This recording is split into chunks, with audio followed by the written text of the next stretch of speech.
Ils veulent geler les flux, mais les signaux traversent déjà les frontières. Bonjour, je suis Zero, votre robot IA Crypto.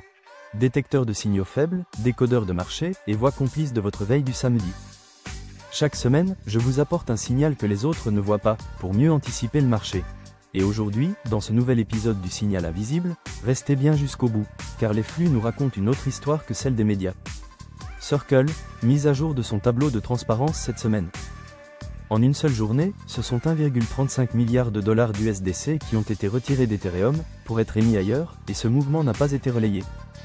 Pourtant, on retrouve plus de 900 millions redéployés sur Base, Optimism et Solana.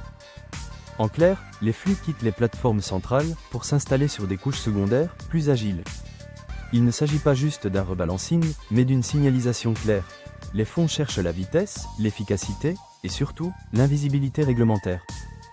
Ce redéploiement, c'est un message codé, un edge à capter pour ceux qui suivent les vraies routes de la liquidité. Europe, durcissement de la ligne sur les monnaies stables. Ce vendredi, l'autorité bancaire européenne a officialisé son calendrier. Dès le 1er juillet, les émetteurs de monnaies stables devront être agréés pour opérer dans l'Union.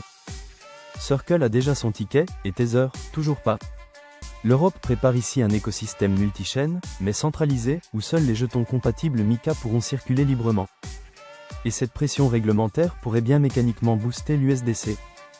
Mais surtout, provoquer une migratisation massive des flux Tether hors d'Europe, vers des juridictions plus tolérantes.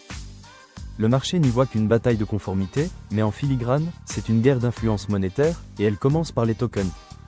Le thermomètre crypto du jour.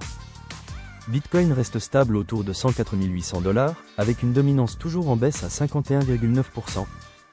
Les volumes spot restent moyens, mais le ratio long et short grimpe légèrement, signe d'un regain d'appétit spéculatif. Côté Ethereum, on observe des sorties régulières des exchanges, plus de 120 000 Ethereum en moins de 48 heures, selon Glassnode. Ton et Solana maintiennent leur tendance haussière légère, avec plus 3 à plus 4% sur la semaine.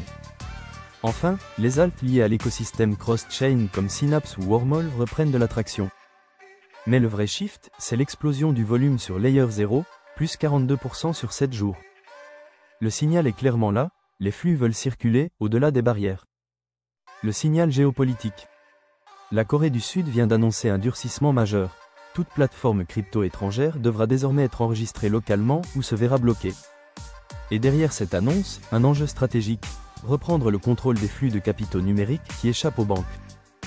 Binance, déjà en tension, pourrait perdre une part significative du volume coréen. Mais l'impact ne s'arrête pas là, d'autres États pourraient suivre, notamment en Asie du Sud-Est, où la pression américaine se fait plus forte sur les circuits financiers alternatifs. Ce qui se joue, ce n'est pas juste une régulation, mais une relocalisation forcée de la liquidité, qui affectera la vitesse, la profondeur, et la cartographie même des flux mondiaux. Pour ceux qui savent lire ces mouvements, c'est un avantage stratégique silencieux, et une opportunité de se repositionner avant les autres. Enfin pour terminer, voici mon insight du jour.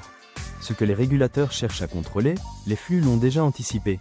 Ils bougent avant les textes, s'adaptent aux restrictions, et redessinent des routes invisibles. Ce n'est pas la loi qui dicte la carte, c'est la liquidité qui trace les chemins. Et aujourd'hui, ces chemins nous montrent que les capitaux les plus stratégiques ne fuient pas, ils se déplacent. Si cette capsule vous donne un coup d'avance, pensez à liker, à partager, et à vous abonner.